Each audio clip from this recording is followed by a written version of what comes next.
కరీంనగర్ జిల్లా పీసీసీ నుంచి ఇన్ఛార్జిగా కూడా ఉన్నారు. అద్దంకి దయాకర్ లైన్లో ఉన్నారు. మనకు మీరు అన్నదానికి అద్దంకి దయాకర్ రియాక్షన్ తీసుకుందాం. విన్న తర్వాత మీరు రియాక్ట్ అయ్యి వెళ్ళండి. దయాకర్ గారు, మందకృష్ణ మాదిగ అన్నది విన్నారు. ఆయన వెంటనే క్షమాపణ చెప్పాలని ఇప్పటికి 24 గంటలు దాటిపోయింది. ఇప్పటి వరకు ఆయన రియాక్ట్ కాలేదు. నిజంగా తప్పు చేస్తుంటే పొన్నం ప్రభాకర్ క్షమాపణ ఒక ప్రెస్ నోట్ పంపించచ్చు, లేదంటే ఒక వీడియో రిలీజ్ చేయొచ్చు. అది పెద్ద విషయం కాదు. అంటే పొన్నం ప్రభాకర్ తప్పు మాట్లాడారని మీరు అనుకుంటున్నారా లేదా? మీ జిల్లాలో ఆల్రెడీ చాలా పంచాయతీలు ఉన్నాయి. అంటే మీరు ఇన్ఛార్జిగా ఉన్న జిల్లాలో ఏంటి మళ్ళీ కొత్త పంచాయతీ ఒకటిది? మందకృష్ణ గారికి మీకు నమస్కారం. సరే, జరుగుతున్న దాంట్లో పిసిసి కోఆర్డినేట్ చేస్తున్నది. సో మందకృష్ణ గారు సెల్ఫ్ రెస్పెక్ట్ మూవ్మెంట్లకు ఆయన ఒక తలమానికంగా ఉంటాడు కాబట్టి రెస్పాండ్ కావడం అనేది కూడా దాన్ని మేము ఆహ్వానిస్తాం, దాన్ని వ్యతిరేకించాం. కాకపోతే కాంగ్రెస్ పార్టీలో అంతర్గత వ్యవహారంగా చూసినా అది కొంచెం బహిర్గతంగా పెద్ద ఎత్తున చర్చ తెలుగు సమాజంలో జరుగుతున్నది, నాట్ ఈవెన్ తెలంగాణ సమాజం. దానికి పిసిసి గారు కూడా సీరియస్ గానే కోఆర్డినేట్ చేస్తున్నాడు. సరే, వారేమో ప్రభాకర్ గారు అది తనను ఉద్దేశించి కాదు అని వారన్నారు. లక్ష్మణ్ గారు కూడా అది నన్ను ఉద్దేశించి అన్నట్టే అనే విషయంలో ఆయన నిన్న మొన్నటి దానిక కొంత తటపటాయించిన. ఇప్పుడు మీకేమనిపిస్తుంది దయాకర్ గారు, దున్నపోతు అనే పదం ఆయన ఉద్దేశించి అన్నట్టు అనిపిస్తుందా? మీకు అనిపించట్లేదు అసలు? మీకేమనిపిస్తుంది? ఎవరు ఆయన ఉద్దేశించి అనేది కాదు, ఇప్పుడు ఆయన కాకుండా ఎవరిని ఉద్దేశించి అన్నా కూడా అది మనం అనకూడదు కదా. అంతమంది మీడియా అంటుంది, అక్కడ చాలా మంది నాయకులు ఉన్నారు. సరే, ఇప్పుడు నేను కాంగ్రెస్ పార్టీ ఉన్నా కాబట్టి మందకృష్ణ గారు లెక్క అనలేకపోయినా ఎవరినన్నా కూడా అది తప్పు అవుతుంది డెఫినెట్ గా. మనం అంటే బాధితాయుతమైన పదవుల్లో ఉన్నప్పుడు లక్ష్మణ్ కుమార్ గారిని కాకపోయినా ఇంకెవరిని ఆ పదం అన్నా కూడా అది మీడియా ఉంది కదా ముందు, అది చూసుకోవాల్సిన అవసరం ఉండే. ఏదున్నా అది పొన్నం ప్రభాకర్ గారు కూడా నేను పిసిసి అధ్యక్షుల వారితో మాట్లాడుతూ దానికి సంబంధించిన అంశాల్లో వివరణ ఇస్తా అని చెప్పి వారు కూడా ఎయిర్పోర్ట్ లో మన వాళ్ళు పోయినప్పుడు అడిగినట్టు చెప్పినట్టున్నది. కానీ ఏదున్నా సరే, ఎవరైనా సరే, ఇంకొకటి ఒకరినొకరు కించపరుచుకునే విధానం ఎప్పటికి కూడా ప్రజాస్వామ్యయుతం కాదు. ఎవరిది తప్పు ఎవరిది రైటు అనే విషయంలో ఎందుకు రాజకీయ అంతరాలు ఉంటాయి, లేకపోతే వివిధ పార్టీలకు సంబంధించిన వాళ్ళు కూడా ఈ మధ్య మాట్లాడుకుంటున్న తీరు కూడా చూస్తున్నాం. ఇంటర్నల్ గా ఉన్నా కూడా కొంత, ఇప్పుడు నేను వెంకటరెడ్డి గారి ఇష్యూలో ఒక పదాన్ని జారినప్పుడు నేను ఇమ్మీడియట్ గా రిజైన్ క్షమాపణ చెప్పారు, పోయి మాట్లాడారు. ఎందుకు అని అంటే తప్పు జరిగినప్పుడు మనం ఇంకేదో కవర్ చేయాల్సిన అవసరాలు కూడా ఉండకూడదనే ఉద్దేశం. సరే, వారు మరి ప్రభాకర్ గారు ఎట్లా స్పందిస్తారనే విషయం ఆలోచిద్దాం. కానీ పార్టీ కూడా దీని మీద ఎక్కువ దీన్ని ముందుకు తీసుకుపోకుండా ఇక్కడనే మనం కోఆర్డినేట్ చేద్దాం అన్నట్టుగా చెప్తున్నట్టుగా వింటున్నా. చూడాలి ఎట్లా ఉంటుందో.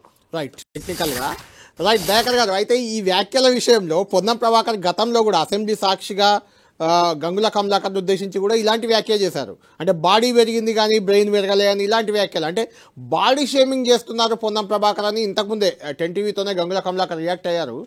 పొన్నం ప్రభాకర్ మాట్లాడే విధానం కరెక్ట్ లేదు, బాడీ షేమింగ్ చేస్తూ మాట్లాడుతున్నారు నాయకులను, లీడర్లను, ఇది కరెక్ట్ కాదంటున్నారు.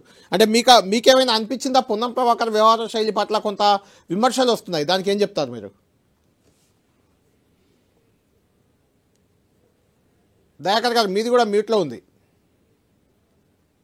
అది పొన్నమన్న ఎప్పుడు కొంచెము జోవియల్గా ఉంటాడు. అంతవరకు అయితే నేను ఎప్పుడు మామూలుగా నేనైతే 12-13 ఇయర్స్ నుంచి నేను కీన్ గా అబ్జర్వ్ చేస్తున్నాను మూవ్మెంట్ నుంచి కూడా.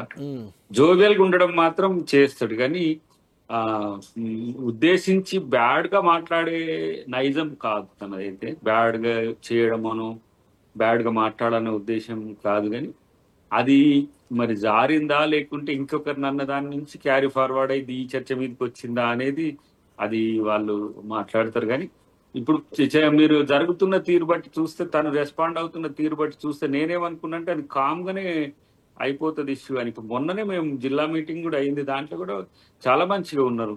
శ్రీధరబాబు గారు ఉండే.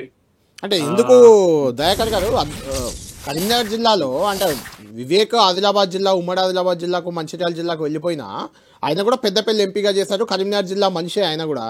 వివేక్, శ్రీధర్ బాబు, పొన్నం ప్రభాకర్, లక్ష్మణ్ కుమార్, 4 మంత్రులు ఉన్నట్టు ఒక రకంగా కరీంనగర్ జిల్లాకు.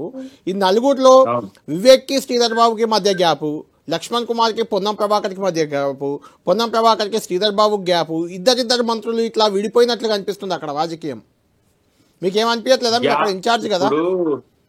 ఒక్కటి ఏంటంటే గ్యాప్ అని అన్నాను కానీ ఇప్పుడు ఆడ ఎట్లా జీవన్ ఉంటుందంటే రెడ్డి సంజయ్ అయితే మనకు తెలుసు ఇక పంచాయతీ.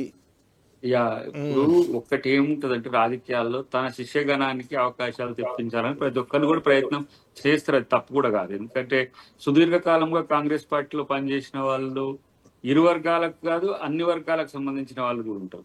ఆ సందర్భంలో మనం ఈక్వేషన్స్ కూడా సోషల్ జస్టిస్ ఈక్వేషన్స్ తీసుకుంటున్నప్పుడు ప్రమోట్ చేసుకునే పనిలో ఉంటది. కానీ గ్యాప్ అనుకునే దానికంటే నేను మొన్న వివేక్ గారు ఒక్కరు లేరు కానీ తుమ్మల గారు మా ఇన్ఛార్జ్ మంత్రి గవర్నమెంట్ నుంచి, నేను పార్టీ ఇన్ఛార్జ్ గా ఉన్నా. ప్రతిది కూడా ఏది స్పర్ధలు ఎందుకు లేకుండా దయాకర్ డిస్కస్ గారు, లక్ష్మణ్ చేసుకుంటారు. కుమార్ గారు ఇంకొక కామెంట్ కూడా చేశారు. తాను వచ్చి కూర్చుంటే వివేక్ లేసి వెళ్ళిపోతున్నాడు, ఆ వివేక్ కూడా నాకు అసలు కనీస గౌరవం ఇవ్వట్లేదని ఈరోజు ఆయన ఆన్ రికార్డ్ చెప్పారు లక్ష్మణ్ గారు.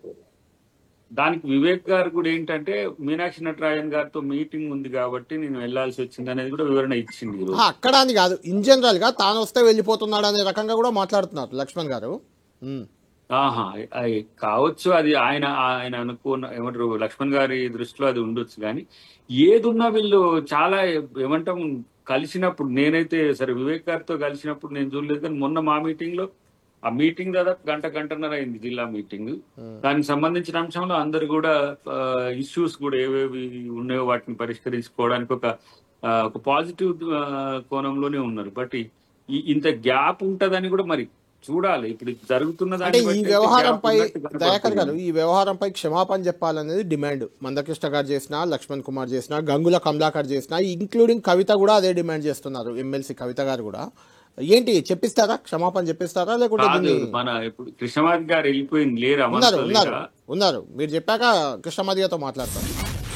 అదే అంటే నా ఉద్దేశం అంటే ఏంటంటే, ఈ ప్రత్యక్షంగా ఉంటేనేమో నేను క్లియర్ గా చెప్పుదును. నేను జూబ్లీహిల్స్ ఎన్నికకు సంబంధించిన ఆ, మీరు అంశంలో ఉన్నా లేకపోయినా వారు ఇక్కడ కుల సంఘాల మైనారిటీ నుంచి, ఒక మరో మైనారిటీ అంటే మంత్రి నుంచి నన్ను అన్నారని, తప్పు చేశారని వాళ్ళు ఆవేదన వ్యక్తం చేస్తున్నప్పుడు క్షమాపణ చెప్తే తప్పేం లేదు కదా. అది ఇప్పుడు అది ఇక ప్రభాకర్ గారు చూద్దాం. కానీ ఇక్కడ జరిగిన దాంట్లో మాత్రం తనే మెయిన్ రెస్పాండెంట్. మైనారిటీ కూడా ఆయనే ఉన్నాడు మంత్రిగా. వారే రావాల్సి ఉండే, ఆయనకు సమావేశానికి డిలే కావడం వల్ల అదే వచ్చింది అనేది ఒక రాకపోతే చర్చ దున్నపోత అంటారా జరుగుతున్నది. అండి? మీరు భలే ఉన్నారు. ఒక మంత్రి రాకపోతే దున్నపోత అని కామెంట్ చేస్తారా? అది ఇప్పుడు దాని విషయంలో ప్రభాకర్ గారు కూడా వివరణ చూసిన తర్వాత స్పందించాలి. రైట్ కృష్ణమాది గారిని మాట్లాడారు. రైట్ కృష్ణ, నేను బెంగళూరు నుంచి ఈ రోజే వచ్చిన, వారు ఈ ఆయన రోజు కూడా వచ్చినట్టు బెంగళూరులోనే ఉన్నారు. రిలేటెడ్. దాని వల్ల నేను గ్యాప్ అసలు నేనంటే నేను కూడా కృష్ణమాది గారు అన్నట్టు నేను కూడా పిసిసి గారితో వాళ్ళతో మాట్లాడేటోని. కానీ అది డెఫినెట్ గా కృష్ణమాది గారు అయితే దేని మీద కూడా ఊరికనే పట్టుబట్టారు ఎప్పుడు కూడా. దానికి స్టాంటిటీ ఉన్నది కాబట్టి వారు ఏ డిమాండ్ చేసినా దానికి సంబంధించిన అంశంలో పార్టీ కూడా ఆలోచిస్తుంది. ప్రభాకర్ గారు కూడా పార్టీని దాటో మనల్ని దాటో వెళ్లే వ్యక్తి అయితే కాదు. సరే మిస్ అయింది అని మిస్ అయింది అని ఆయన అనుకుంటే దానికి సంబంధించిన వివరణ కూడా మీరు కోరుకున్నట్టుగా వచ్చే అవకాశం ఉంటది. కానీ సమస్య ఏంటంటే దీన్ని ఆ ఏమంటాము రాజకీయ కోణం ఎంటర్ అయ్యేసరికి మిగతా వాళ్ళు కూడా అన్నా కూడా సెల్ఫ్ రెస్పెక్ట్ మూవ్మెంట్ నుంచి వచ్చిన మా లాంటి వాళ్ళం మేము ఇప్పుడు ముగ్గురం కూడా ఏదేమైనా, వారు బీఆర్ఎస్ లో ఉండని, క్రాంతి గారు వారు ఎంఆర్పిఎస్ అధ్యక్షులు వారైనా, నేను కాంగ్రెస్ లో ఉన్నా కూడా ఇలాంటివి కొన్ని చివుక్కుమనే సంఘటనలు ఉంటాయి డెఫినెట్ గా. మేమే ఈ మధ్యనే కృష్ణమాది గారు, నేను బెల్లయ్య నాయక్ గారు కలిసి ఓబీసీ మూవ్మెంట్ కి మనం ఎట్లా సపోర్ట్ చేయాలనే ఒక ఆలోచన కూడా చేసి ఉంటుంది. జస్ట్ ఒక దసరా రోజు అనుకుంటా. ఎట్లా అంటే బీసీకి ఎస్సీ ఎస్టీలకు మధ్యన గ్యాప్ పెరగకుంటుంటానికి మనం అదే ఇప్పుడు ఇది పెరగడానికి దోహదం చేసిందని కదా మందకృష్ణ మాదిగ గారు అంటున్నది. ఇది పెంచింది గ్యాప్ అని. ఇలాంటి సంఘటనల వల్ల ఏమైందంటే వ్యక్తుల వల్ల వ్యవస్థలో లోపాలుగా మారిపోతాయి. కారణాలు ఏవైనప్పటికీ కూడా అది ఇప్పుడు తనే అంటున్నాడు కదా మందకృష్ణ గారు ఏమన్నారు, మేము బీసీల పట్ల మేము కన్సోల్ ఉండడానికి ఇలాంటి ఒక వ్యక్తి కారణమో లేకపోతే ఒక సంఘటన కారణంగా అవుతుంది కదా అనే ఆలోచన అది మంచిది వారు గుర్తు తెచ్చింది. కాబట్టి డెఫినెట్ గా రేపటి వరకు రిజాల్వ్ అవుతుందని నేను అనుకుంటున్నా. ఏదేమున్నా పార్టీ కూడా చాలా సీరియస్ గా దీని మీద వారు కూడా మాట్లాడినారు కాబట్టి వారనే కాదు అందరిలో కన్సర్న్ ఉన్నది. డెఫినెట్ గా దానికి ఒక సరైన పరిష్కార మార్గమే కోరుకున్నట్టుగానే వచ్చే అవకాశం అయితే ఉన్నది. రైట్.